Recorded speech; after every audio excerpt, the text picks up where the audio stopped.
Ser oposición no es decir todo está mal, eso es un error.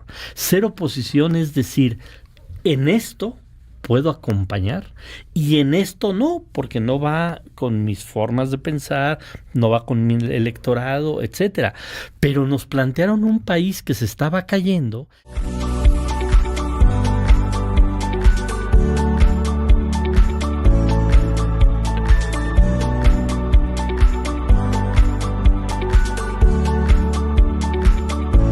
Hola a todos mexicanos, esto es México en corto, sean bienvenidos nuevamente. Solamente les pido su apoyo con un like al video para poder llegar a más mexicanos. El senador César Cravioto le manda un mensaje a la oposición desde esta mesa de debate: o acompañan las reformas que los mexicanos quieren y que ya decidieron con su voto en estas elecciones, o desaparecen en las siguientes. Veamos lo que pasó. Agradezco mucho César Cravioto, el senador César Cravioto, que va a ser diputado federal, ganó y de manera muy contundente su distrito en la Gustavo Amadero, el distrito 1 además. El distrito 1 federal de la Ciudad de México. César, gracias por estar acá. No, muchas gracias. Gracias, muy buena. Estás contento, ¿no? Muy contentos. Una aplanadora Morena. Ganó Claudia Sheinbaum con prácticamente el 60% de los votos, la presidencia. Clara Brugada ganó por doble dígito en la Ciudad de México. Una aplanadora Morena, una aplanadora del el pueblo de México. El pueblo de México. El pueblo de México. Bueno, pues ahí está, 2-1 la presidencia la gana Claudia Sheinbaum. Jorge Triana, diputado federal, integrante de la alianza PAN-PRI-PRD. Jorge, gracias, muchas gracias por estar acá. Gracias, Manuel, por la invitación. La cara opuesta de la moneda, pero aquí estamos. Bueno, pues en las democracias así pasa, es, ¿no? Nosotros sí somos demócratas. A veces se gana, a veces se pierde, y ni las victorias ni las derrotas son eternas, son para siempre. Efectivamente. No está Gibran Ramírez, entiendo que está fuera de la Ciudad de México. No es que no haya querido venir aquí a saldar sus deudas. Maltache. Gibran, ustedes se acordarán que nos dijo que Movimiento Ciudadano iba en segundo lugar, lo repitió varias semanas, que iba a llegar en segundo lugar en la elección presidencial. Pues no llegaron en segundo lugar. Es más, pues perdieron, van a perder presencia en el Senado y van a tener más o menos el mismo número de diputados en San Lázaro. Están batallando con Morena en Jalisco, está duro el jaloneo por la gubernatura, pero Jorge Maínez llegó en tercer lugar, Jorge Álvarez Maínez, aunque le gusta que le digan Jorge Maínez, llegó en tercer lugar con el 10%. Tu balance, Jorge. Bueno, pues qué decir, es un resultado que no esperábamos, por lo menos con la contundencia con la que se dio. Esto queda clarísimo. Creo yo varias cosas. El presidente logró algo que no había logrado en todo el sexenio, que es convertir sus positivos, convertir su imagen positiva, todo el balance positivo de su gobierno en votos. Uh-huh. Entonces, prácticamente es una copia del carbón, el poll of polls de aprobación del presidente, que es de 60%, contra un 40% que no lo aprueba. Así fue como empató la elección. Uh-huh. Pero nosotros, por supuesto, pensamos que a pesar de esta elección de Estado, a pesar del involucramiento ilegal del presidente en la elección y de toda la aplanadora que se nos puso encima, uh-huh, podíamos ganar. De verdad lo pensábamos que ese voto oculto pues era opositor, y no, era de la gente que está conforme con este gobierno, y la respetamos además, ¿no? Resultó que sí había un voto oculto en algunas encuestas, pero era en favor del de otro Claudia lado. Sheinbaum, una distancia de 16 millones de votos, de 32 puntos con respecto a Xóchitl Gálvez. César, tu cara lo dice todo. ¿Estás feliz? ¿Están felices? Sí, estamos muy felices porque el gran triunfo es que la mayoría de los habitantes de este país asumieron el proyecto de la transformación como suyo. O sea, no fue solo una votación para un partido político, para un candidato, sino para un proyecto. Un proyecto que la gente contundentemente dijo: queremos que continúe. Uh-huh. Y queremos que continúe sin barreras, sin trabas. Queremos que la doctora Claudia Sheinbaum gobierne con toda la fuerza que le podemos dar en las urnas. Porque yo digo que había, digamos, 3 opciones que tenía el electorado: votar por la continuidad de la transformación, votar por la regresión, o votar por la continuidad de la transformación sin trabas. O sea, nosotros en el 18 que dijimos vamos a transformar el país, y la gente nos dio 30 millones de votos. En el 21 dijimos necesitamos mantener las mayorías en el Congreso, y la gente nos respaldó. Y en el 24 dijimos necesitamos no solo continuar con la presidencia, sino el plan C, y la gente ahí estuvo. Entonces, nadie puede decir, la gente está engañada, la gente no sabía por qué votó, la gente sabe perfectamente que votó por un proyecto, que asumió ese proyecto, insisto, como suyo. Y es un fracaso de la oposición. Yo creo que sí es un fracaso de la oposición, y yo creo que la oposición, por ejemplo, posiciones como las que estoy oyendo de Jorge Triana, ojalá que la escucháramos de todos los opositores, pero hay unos que siguen diciendo, siguen insultando al electorado, siguen insultando a los mexicanos y no han entendido que la gente decidió por acá. Algunas cosas coincido con Triana. O si lo entienden, pero están tratando de salvar la chamba, ¿no? Pero, ¿qué? ¿15 días más? No sé, a ver, el presidente del PRI, Alejandro Moreno, pues no, mira, me imagino Alejandro Moreno y Marco Cortés, que, o sea, todo lo que dicen es puro rollo. Ellos ya tienen lo que querían, que era su pluri, y van a ser senadores, creo que los dos senadores. Sí, van al lugar número 1 de la lista. Eso es lo único que querían. Todo lo que están diciendo es como para decir, no, sí, seguimos peleando y no soltamos a nuestro electorado, etcétera.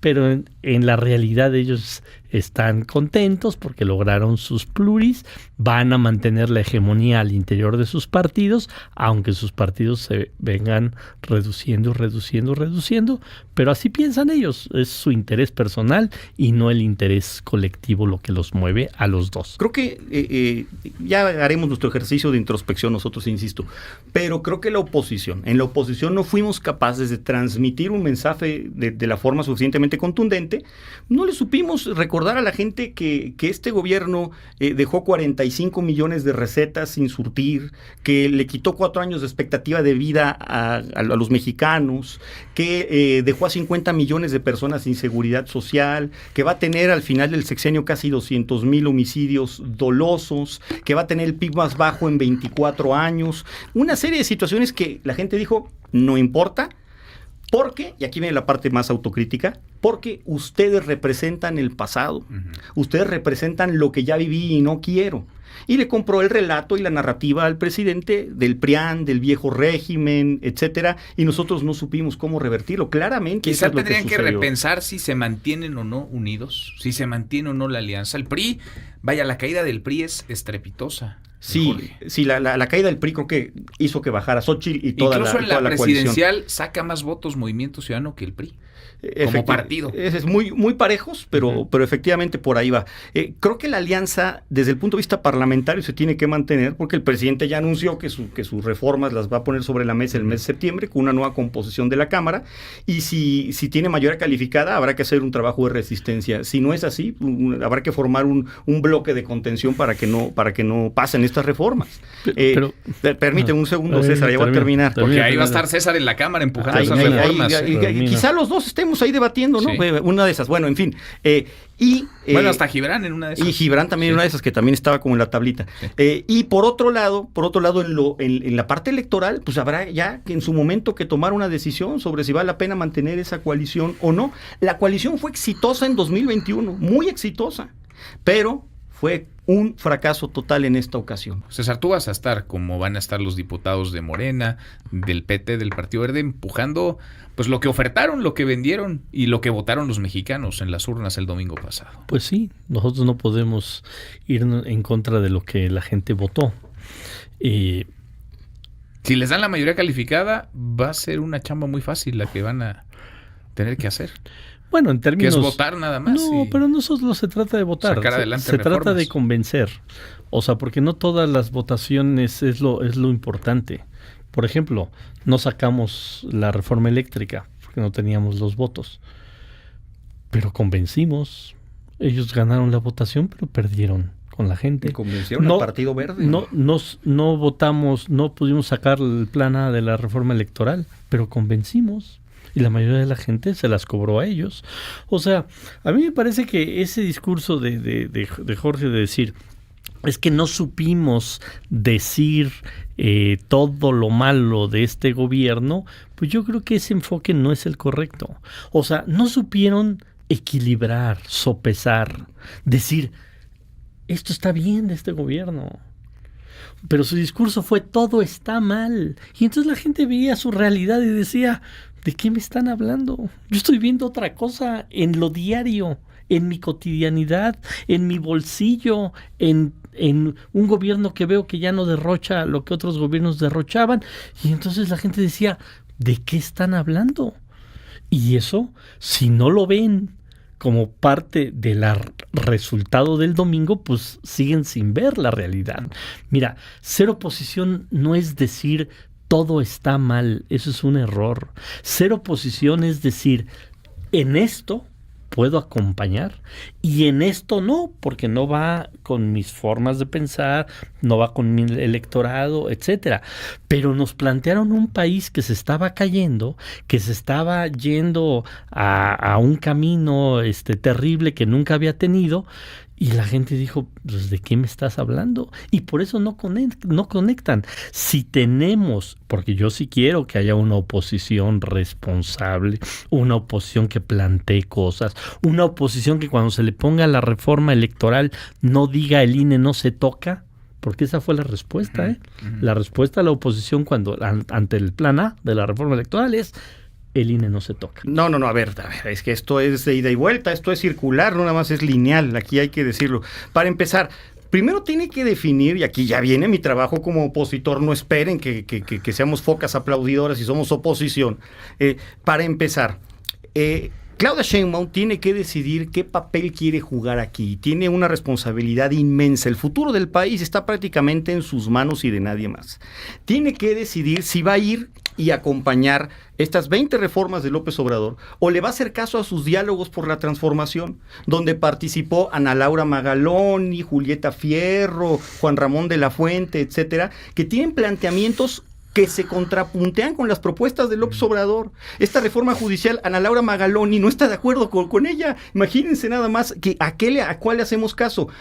Claudia Sheinbaum tiene que decidir si en este gobierno que inicia con una legitimidad impresionante quiere ser Angela Merkel o quiere ser Dilma Rousseff, con el desenlace que tuvo cada una en sus gobiernos. En el caso de Angela Merkel, aplausos y incluso repitiendo en el gobierno, haciendo alianzas importantes con partidos que no coincidían ideológicamente con ella. Y Dilma Rousseff, acusada de corrupción, Odebrecht, excesos, abusos, incluso denuncias de carácter penal. Ojo, no hubo ni siquiera el más mínimo guiño, intento de acercamiento en estos años para con la oposición, para tener algún planteamiento en conjunto para las reformas. Solamente sacaron la aplanadora a relucir, obviando trámites, etcétera, y pues así no se puede jugar en democracia. Uh-huh. A mí me ha tocado ser diputado con un gobierno panista, priista y de Morena, y nunca me había tocado una aplanadora tan de verdad tan tan irreflexiva como la que nos tocó en esta legislatura, por César, ejemplo. hay un par al menos de proyectos, de ideas que, a ver, Claudia Sheinbaum lo dijo con todas sus letras, vamos por el segundo piso de la cuarta transformación, aunque si bien es cierto que en algunos de los terrenos, pienso en seguridad, por ejemplo, que estuvo con nosotros hace un par de semanas Omar García Harfuch, hay matices en la estrategia, por ejemplo, en la Ciudad de México y en el nivel federal, se mueve la realidad también, puede haber, digamos, visiones no contrastantes, pero que quizás sí sean diferentes en algunos rubros. ¿Tú lo ves así? Yo diría que a partir del domingo las decisiones se van a tomar, obviamente, con la opinión de la presidenta electa. Uh-huh. Punto. Ya no va a haber una decisión que se tome. O sea, si salen las reformas constitucionales entre septiembre y octubre, que es esta ventana. Es porque Claudia Sheinbaum estuvo de acuerdo. Porque Claudia Sheinbaum tomaría protesta el 1 de octubre. Por eso, pero si salen entre septiembre y octubre es porque Claudia Sheinbaum estuvo de acuerdo en ello. O sea, ya las decisiones en este país son en conjunto. Y a partir del 1 de octubre serán por parte de Claudia Sheinbaum. Absolutamente. Y nosotros, obviamente, como poder legislativo, acompañando un proyecto, pues también tenemos nuestra opinión y tendremos que... Y también hay quienes no piensan igual, ¿no? Dentro de Morena y luego con el PT y con el Partido Verde. Y así fue también en esta legislatura. Sí. Hubo votos diferenciados, hubo abstenciones, hubo votos en contra del propio coordinador en el Senado, de Olga Sánchez Cordero, en temas justamente que tienen que ver con el Poder Judicial social, etcétera. O sea, y no hay problema. México es mucho más que su gobierno, mucho más que su presidente, mucho más que una elección. México es el valor de su pluralidad, de las minorías. México son 136 millones de almas con pensamientos distintos y hay que conciliar con todas ellas. Y la forma de conciliar, la que nos hemos dado, se llama democracia. Y en democracia se gana o se pierde. Nosotros no somos malos perdedores, asumimos esta parte de responsabilidad. Creo que tenemos que encontrar una forma diferente de ofertarnos hacia la ciudadanía, porque esta que hicimos claramente anteponiendo a los partidos por encima de la ciudadanía fracasó. Tenemos que hacerlo al revés. Primero los ciudadanos y que los partidos políticos se sumen a la ciudadanía, porque de verdad esta fórmula no nos está llevando a ningún lado y las consecuencias las paga el propio ciudadano al tiempo. Gracias Jorge. César Cravioto. Bueno, la mayoría de los mexicanos, más de 35 millones, más del 60 o alrededor del 60%, nos refrendó su confianza.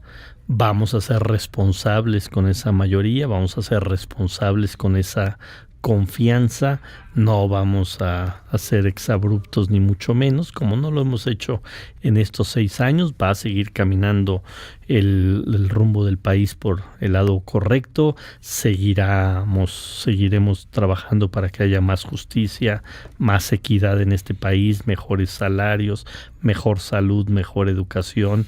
Tenemos que seguir avanzando mucho en temas de seguridad y en otras agendas que se avanzaron en este gobierno, pero que se tienen que avanzar más en el próximo gobierno. Creo que la demostración que dio el pueblo de México el domingo pasado es impresionante. Qué bueno que hay esa reflexión de las y los mexicanos. Qué bueno que salimos a votar masivamente. Todos tranquilos, que va un buen segundo piso de la transformación. Bueno, pues